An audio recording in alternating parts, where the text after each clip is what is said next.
Dengan saya pada kali ini kita akan membahas tentang multimedia pada halaman web ya. Jadi sebelumnya kita membahas format teks, format tabel dan hyperlink, hari ini kita bahas tentang format multimedia pada halaman web. Apa itu multimedia?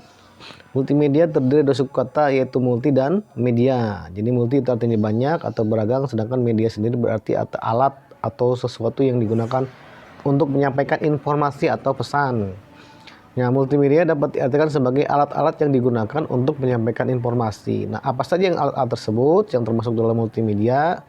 Nah, di dalam komputer, ya, istilah multimedia itu menggabungkan informasi berupa teks, gambar, suara, animasi, atau bahkan video dan yang ditampilkan dalam halaman web. Jadi bisa berupa teks, berupa gambar, berupa suara, animasi, atau bahkan video. Nah, untuk web modern sekarang, ketika keempat elemen tersebut sudah menggabung menjadi suatu hal yang sangat menarik untuk disimak di halaman web. Berbeda ketika website pertama kali ditemukan hanya berupa teks saja. Nah, sedikit berkembang ada gambar, sedikit berkembang ada suara, animasi. Ya, akan terakhir sekarang adalah sudah sekian lama berkembang halaman web, teknologi web. Bahkan video pun bisa berinteraksi dengan kita melalui halaman multimedia. Sekarang bagaimana menyisipkan gambar ke dalam halaman web atau dokumen HTML. Jadi tag yang digunakan adalah tag IMG. Nah, tag yang di IMG atributnya ya ada atribut wajib yang harus digunakan ketika menggunakan tag IMG, yaitu atribut src, di mana src ini merupakan tempat kita menentukan lokasi objek yang akan disisipkan, apakah dari dalam folder atau tidak, apa nama filenya. Nah, di sini src-nya formatnya adalah src sama dengan dalam tanda kutip nama folder garis miring nama file dan extensionnya. Misalnya kita akan menyisipkan sebuah file bernama logo sekolah JPEG tersimpan di folder gambar, maka sintaknya adalah img src sama dengan dalam tanda kutip gambar garis miring logo underscore sekolah.jpeg. Nah, hasilnya akan tampak seperti pada gambar di sebelah kanan. Jadi atribut src itu menunjukkan di mana file gambar atau image berada. Nah, di sini di sebelah kiri contoh sintaksnya, silakan Anda ikuti, simpan dengan latihan ke seberapa, ke satu atau kedua. Kemudian eksekusi di browser akan tampak seperti ini, dengan catatan Anda sudah punya sebuah file gambar bernama web.png. Gambarnya apa saja, yang penting nama filenya harus sama. Atau kalau Anda punya gambar yang lain punya Anda miliki. Tag yang kedua adalah tag yang pertama image, atribut yang kedua adalah atribut alt. Atribut ini untuk menampilkan alternatif informasi pada file gambar yang dirujuk untuk ketika gambar tersebut tidak bisa ditampilkan dalam halaman karena mungkin ada gambarnya terhapus ataupun salah pengetikan nama file oleh si pembuat script HTML. Contoh di sini tambahkan image src gambar web JPEG sama alt sama dengan dalam tanda kutip gambar tidak dapat ditampilkan. Nah, ketika dieksekusi file gambarnya tidak ada, maka di sana tidak akan terjadi error, bukan error tapi tidak terjadi yang timbul adalah tulisan alternatifnya, gambar tidak dapat ditampilkan. Kalau tidak ada alt, maka akan terdapat kotak kecil dengan cakra di sebelah kiri atas berwarna merah, artinya gambarnya tidak ada. Nah, untuk menghindari itu maka digunakan teks alt, atribut alt.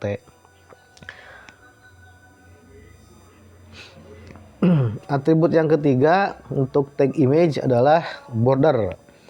Atribut ini memberikan bingkai terhadap gambar. Ya, defaultnya adalah tanpa border, tanpa atribut border, ataupun dengan atribut border tapi nilainya 0. 0 ini adalah satuannya pixel, maka silakan Anda tambahkan atribut border sama dengan x pixel. Jadi misalnya 1 pixel, 2 pixel dan terusnya. Nah, ini dicontoh di sebelah pinggir adalah sebuah logo HTML file web PNG ya dengan border 2 pixel. Nah, penggunaan pixel atau border ini adalah terserah Anda sebagai programnya apakah mau digunakan atau tidak. Berikutnya adalah tag apa nih, width ya. Width itu untuk mengatur lebar image, satuannya bisa pixel bisa persen. Contohnya adalah tambahkan saja atribut width sama dengan 100 px, artinya 100 pixel, atau menggunakan persen, width sama dengan 50%. Ketika yang dinyatakan width saja, maka gambar akan dirubah ukurannya secara proporsional. Jadi dia akan mengubah bagian height-nya akan mengikuti ukuran dari width-nya. Jadi proporsional ya. Nah, sedangkan untuk yang satuan pixel ada gunakan persen, gunakan 50%. Dan ingat, penggunaan width dan width ini tidak serta-merta mengurangi ukuran filenya.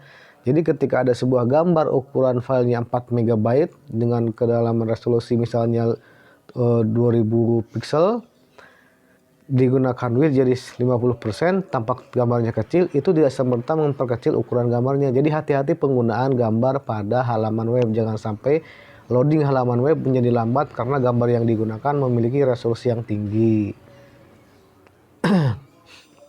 Berikutnya adalah height ya. Untuk height itu untuk mengatur lebarnya. Jadi ada kalanya kita ingin mengatur gambar, menentukan width dan height-nya sesuai kehendak kita, tidak proporsional seperti halnya width. Jadi kalau tidak menginginkan gambar yang proporsional lebar garisnya, kita tambah atribut height ya, bisa juga persen, juga bisa pixel. Nah ini atribut berikutnya adalah title. Atribut ini menampilkan teks alternatif ketika mouse diarahkan ke atas gambar. Nah coba Anda buat pada logo yang Anda miliki, gambar yang Anda miliki, tambahkan atribut title, kemudian tulis komentar di atas title itu dengan cara mengetik atributnya, misalnya cara kerja website atau logo HTML5. Jadi title di sini bukan title atribut, bukan title tag, tapi title atribut. Bedakan dengan tag title pada HTML. Di sini mah hanya atribut saja dari gambar yang bersangkutan. Jadi ketika diarahkan akan terdapat tulisan melayang seperti gambar di samping, keterangan dari gambarnya. Berikutnya adalah yang kedua adalah audio. Kalau tadi kita menyisipkan gambar sebagai salah satu bentuk multimedia, yang kedua adalah audio sebagai bentuk media yang kedua. Bagaimana menyisipkannya? Yaitu dengan tag audio. Link atribut wajibnya adalah src. Tentukan nama foldernya dan nama file extensionnya. Sebagai contoh, di sini saya punya file bernama file musik mp3 tersimpan di folder my music. File musik WAV tersimpan di my music. File musik.org tersimpan di my musik. Bagaimana menyisipkan ke dokumen HTML? Nyatakan dengan tag audio. src atributnya sebutkan lokasi dan nama filenya seperti tampak pada slide berikut ini.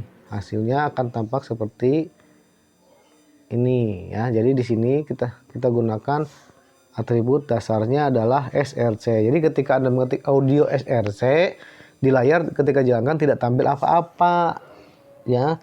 Namun apabila diinginkan tampil indikator seperti tampak pada gambar, ada tombol play, ada volume, ada track, ada progress dan seterusnya, maka Anda tambahkan atribut baru di antara audio itu dengan atribut control.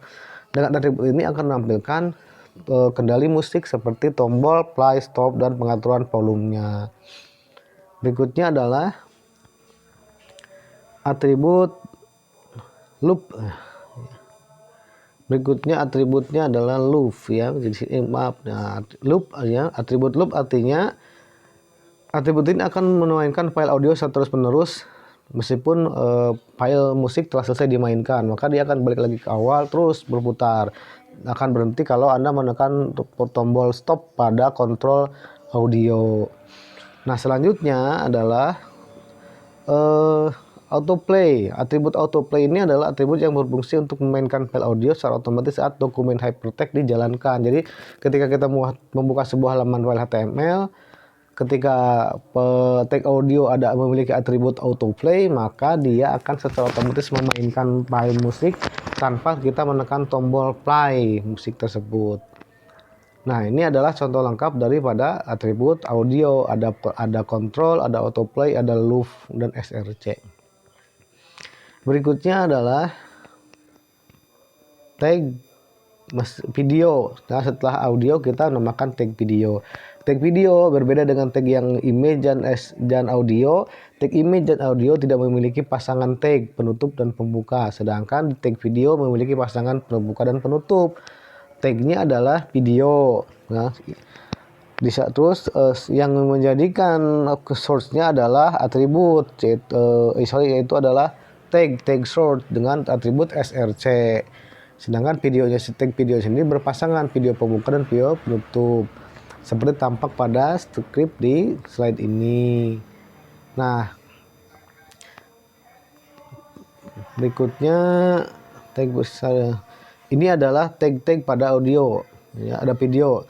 src menentukan lokasi filenya, autoplay sama seperti audio langsung dijalankan, control juga sama menampilkan tombol kontrol video, loop juga sama memainkan video secara berulang ketika halaman masih dibuka dan video telah selesai.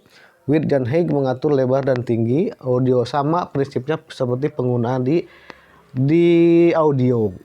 Nah, selain disiapkan dengan tag video ya, maka di halaman dokumen bisa menggunakan tag iframe. Tag iframe itu bisa digunakan untuk menyiapkan video apabila file video tidak ada di server kita, tetapi disimpan di server yang lain.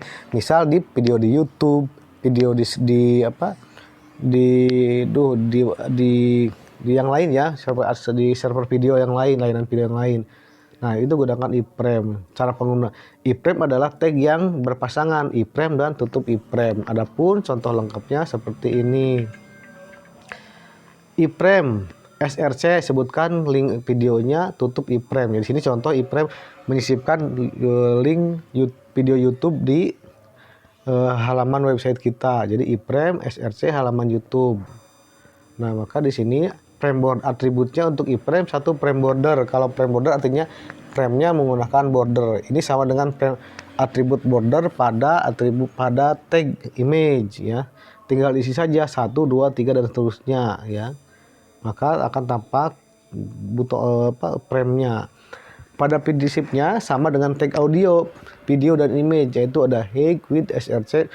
Nah, satu lagi allow full screen, artinya nanti videonya bisa full screen, ada tombol full screen ya. Nah, di sana atributnya. Ini contoh di sebelah kiri adalah salah satu video di channel saya disisipkan dalam dokumen HTML. Ini iframe width 560, height 1315, src-nya https dan terusnya iframe tutup. Nah, ini iframe. Nah, itulah contoh-contoh tag penyisipan multimedia pada halaman HTML. Bisa menggunakan image untuk gambar, audio untuk menyisipkan musik, video untuk menyisipkan video, dan iframe untuk menyisipkan video yang bersumber dari website lain. Atributnya, nah, masing-masing ada atribut yang wajib dan opsional. Yang wajibnya adalah src untuk menentukan lokasi file ya, dan source untuk lokasi video. Nah, untuk lebih jelasnya silahkan yang untuk siswa SMK 2 RPL di aplikasi pembelajaran jarak jauh ada materi yang dipelajari untuk coding lengkapnya. Terima kasih. Assalamualaikum warahmatullahi wabarakatuh.